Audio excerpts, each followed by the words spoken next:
Eh bien, bonjour, je suis ravi de pouvoir vous partager notre expérience sur l'utilisation des hackathons pour identifier des cas d'usage, data, IA, euh, digitaux d'une manière générale dans l'ensemble des entreprises clientes. Et vous allez voir pourquoi on pense que ce format est extrêmement utile, très en amont des projets, à la fois pour ne pas se tromper d'enjeux à adresser, de priorisation de ce que l'on souhaite développer et d'engagement de l'ensemble des équipes.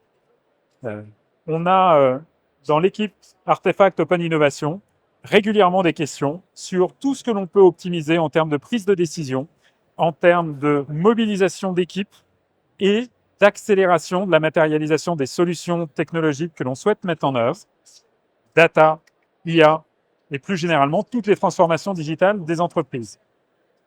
La mission d'Artefact est de démocratiser l'utilisation de la data, c'est d'assurer que l'ensemble des transformations que l'on imagine délivrent bien leurs promesses, délivrent bien l'ensemble des bénéfices attendus. Et c'est vrai que le point de départ que l'on a, nous, dans l'équipe Artefact Innovation, c'est de se dire qu'il n'y a pas assez de ces grands projets qui, aujourd'hui, tiennent toutes leurs promesses en termes de propositions de valeur. Les dernières enquêtes menées du côté de Harvard nous montrent que c'est même seulement 30% des projets digitaux qui tiendraient leurs promesses en termes de retour sur investissement. Et quasiment dans tous les cas, c'est parce qu'on se heurte à des enjeux qui sont essentiellement humains. C'est une résistance au changement, c'est une immunité que l'organisation développe aussi par rapport à ces grandes transformations. Ça peut être des craintes personnelles. Est-ce que mon job va être remplacé par une IA générative? Est-ce que ce nouveau process qu'on imagine, est-ce que ces nouvelles technologies que l'on développe vont rajouter de la complexité à mon métier? Vont m'éloigner des centres de décision? Toutes ces questions légitimes, c'est celles que l'on va essayer d'identifier en amont, en mobilisant les équipes des organisations sur les cas d'usage, d'application des enjeux, des projets digitaux et des projets data. Comment est-ce qu'on fait pour les mobiliser? Déjà, on va les écouter sur la remontée de tous les pain points auxquels ils sont confrontés au quotidien. Ça peut être de la simplification dont on a besoin dans les process, ça peut être de la prise de décision adossée à des critères plus objectifs, à de la donnée beaucoup plus précise et pas simplement de l'intuition. Ça peut être de la collaboration, ça peut être de l'anticipation de tendances sociétales, économiques, technologiques.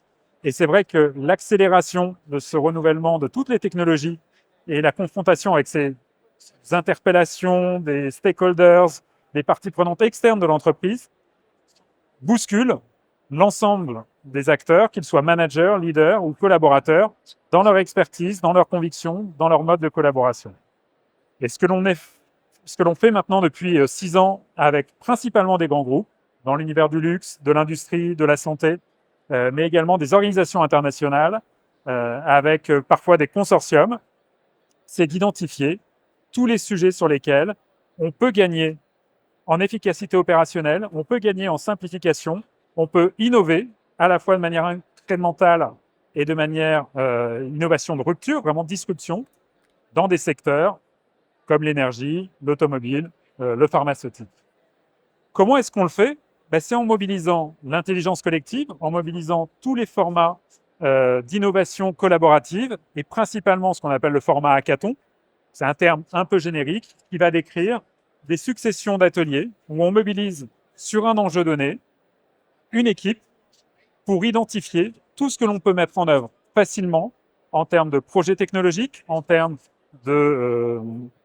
d'engagement d'équipes plurimétiers, pluripéri, avec des niveaux de seniorité différents. Et dans ce format, le point commun, c'est que on travaille sur un cas réel, sur un problème bien identifié, avec une unité de lieu, de participants et de temps. Et c'est le condensé des réflexions, des échanges, des itérations sur ce format qu'on appelle hackathon qui génère des idées et des feuilles de route que l'on peut mettre en œuvre très rapidement. La manière dont on le fait, c'est qu'on va proposer un mix de démarches très analytiques et de démarches intuitives en s'inspirant du design thinking, en s'inspirant de Lean Startup, en procédant par itérations successives. Mais on va amener une matière tirée des données existantes, tirée du vécu des collaborateurs, des managers, des parties prenantes externes qui peuvent être des clients, des prescripteurs, pour faire réfléchir aux meilleures solutions à mettre en œuvre. Le format, c'est à peu près toujours le même. On s'appuie majoritairement sur du volontariat et on fait un appel à projet en interne dans les organisations.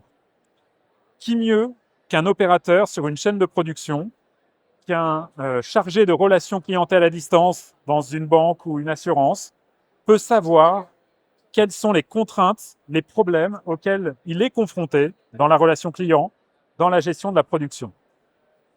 Ils viennent avec leurs idées, ils les pitchent devant l'ensemble des participants. On fait une sélection d'à peu près 15% des idées pour mobiliser les autres sur ces problématiques-là.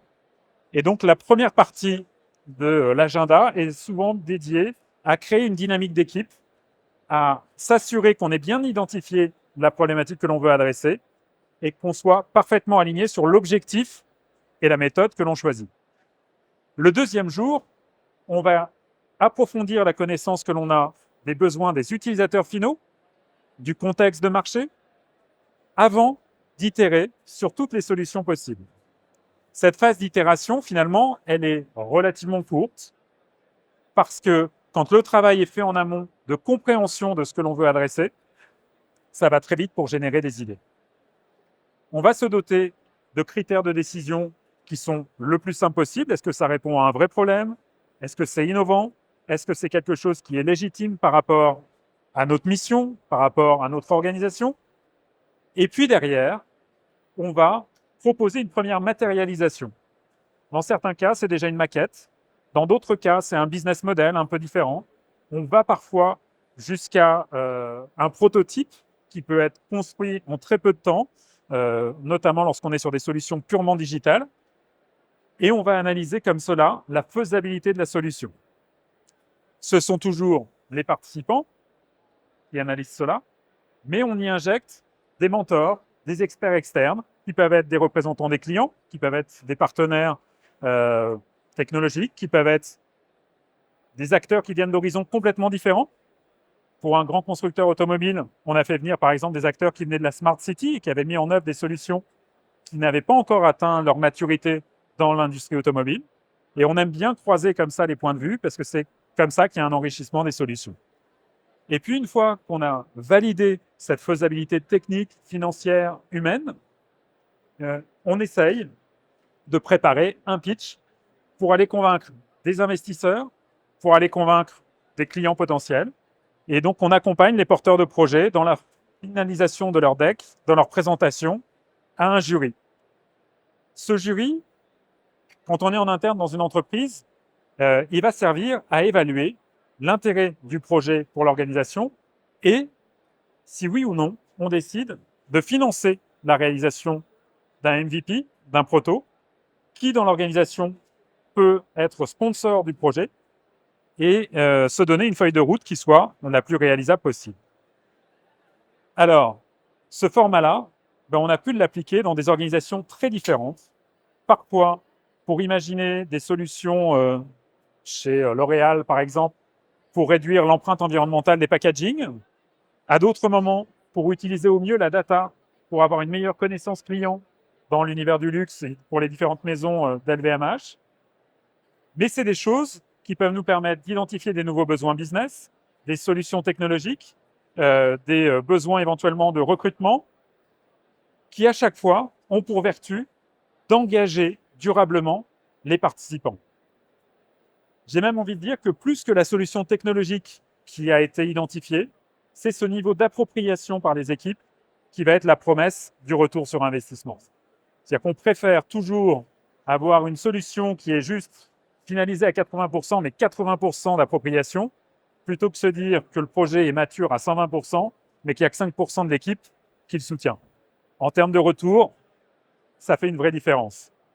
Donc, on a quelques exemples qu'on souhaitait partager avec vous plus précisément, et notamment le programme Spark que nous avons monté pour Mobilize, qui est une des filiales du groupe Renault, plus exactement de l'Alliance Renault-Nissan, et qui nous avait interrogé sur qu'est-ce que l'on peut développer comme service pour accompagner l'électrification de la gamme automobile Renault-Nissan. Et là, on s'est retrouvé confronté à des besoins qui étaient très différents selon les zones géographiques avec lesquelles on travaillait. On a travaillé avec la France, on a travaillé avec le UK d'une manière générale et puis l'ensemble de l'Europe de l'Est. Les usages, le type de véhicule, la maturité des marchés sont différents et les solutions qui ont été imaginées par les porteurs de projets étaient également très différentes. Ça pouvait aller de services qui incluaient, avec la location de la voiture, la location d'une box, le contrat d'abonnement auprès de l'énergéticien, jusqu'à des offres où on est sur de la mobility as a service, c'est-à-dire qu'au lieu d'acheter une voiture, vous achetez un usage sous forme d'abonnement qui peut comprendre un véhicule électrique, mais aussi un véhicule familial thermique pour vos week-ends ou vos vacances, qui vient compléter effectivement utilement ce véhicule électrique que vous utilisez au quotidien pour des usages un peu plus spécifiques. Je ne peux pas vous donner tout le détail de ce qu'il y avait derrière parce qu'il y a des solutions de financement, il y a des solutions de partage, il y a des solutions qui sont en cours de développement à l'intérieur du groupe. Mais sachez que sur chacune des zones, donc 3 zones, avec à chaque fois 15 projets, aujourd'hui, il y a 12 projets au total qui sont issus de ce programme-là, qui sont en cours de développement au sein de l'Alliance Renault-Nissan. On a également travaillé donc autour des sujets data pour le groupe LVMH et dans un programme que l'on a lancé en 2017 pour LVMH qui s'appelle DARE, qui est un programme d'intrapreneuriat qui fonctionne sur les mêmes mécaniques, avec à chaque fois les mêmes principes, des personnes qui ont tous les niveaux de responsabilité dans l'entreprise. Ça peut être des collaborateurs qui sont là depuis 2 ans, comme des patrons de maison, des patrons de département, des experts qui se mobilisent ensemble pour essayer de trouver des champs d'application. Ça va par exemple de comment on améliore encore et on pousse un peu plus loin les critères de contrôle qualité dans la fabrication des produits pour être sûr que lorsque vous travaillez du cuir, la couleur du cuir soit bien celle attendue par le designer, par les clients, par les revendeurs et de le faire de manière objective. Jusqu'à maintenant, ce sont des artisans qui ont un œil très aiguisé, qui jugent de la qualité. Dans quelques semaines, ce seront des dispositifs vidéo augmentés d'intelligence artificielle qui permettront de se dire cette couleur-là est bien la même. Et si je fabrique 500 mètres de tissu pour fabriquer un pantalon et une veste, je suis sûr que le pantalon et la veste auront exactement la même couleur parce que l'œil humain a certes une grande puissance, mais peut avoir une appréciation de la couleur qui varie en fonction de ce qu'on a mangé, en fonction de l'humeur, en fonction de l'âge. Dans 5 ans, je n'aurai pas la même appréciation des couleurs qu'aujourd'hui. Donc, comment est-ce qu'on garantit effectivement cette qualité? C'est en utilisant des données, de l'intelligence artificielle, de la reconnaissance visuelle, en développant des modèles pour mesurer l'intensité, la profondeur d'une couleur. Mais des cas comme celui-ci, on en a quasiment une dizaine à chaque édition du programme d'AIDE. On le développe aussi dans d'autres organisations. Alors, je voudrais passer la vidéo parce qu'elle est assez longue. Elle a redémarré. Voilà. On a pu accompagner le groupe Pierre et Vacances Center Park sur l'évolution du modèle, l'évolution des activités qui peuvent être proposées à l'intérieur d'un groupe de loisirs comme celui-ci, toujours sur une base de volontariat, mais on y injecte des problématiques business, des problématiques organisationnelles, et on regarde tout ce que les technologies digitales d'aujourd'hui peuvent permettre d'apporter comme réponse. Encore une fois, ce qui nous intéresse et ce qui fait la force de ces programmes-là, c'est pas tant la solution technologique, parce que souvent, elle est assez simple à mettre en œuvre, elle existe déjà dans ses grandes lignes, mais c'est bien l'appropriation, l'adaptation à la réalité de l'entreprise et la mobilisation très forte des collaborateurs autour de cette problématique-là. Donc les clés de succès, c'est de partir d'un besoin réel, d'une réalité vécue par les collaborateurs, en s'appuyant sur leur expertise, en les impliquant, en y injectant le regard d'experts extérieurs, parfois des solutions technologiques qui viennent de l'extérieur. Il n'y a plus d'écran. En mettant beaucoup de rythme, en proposant une expérience qui soit la plus riche possible.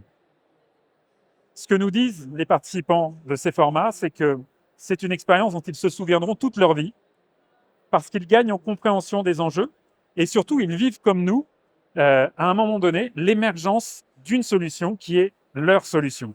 C'est eux qui contribuent à la mettre en œuvre. Et ce qu'ils vivent, c'est quelque chose de magique. La solution prend forme sous leurs yeux. Et ils ont un engouement auprès des experts, des mentors, des membres du jury, qu'ils n'ont souvent jamais dans leurs autres projets à l'intérieur de l'organisation. Merci à vous.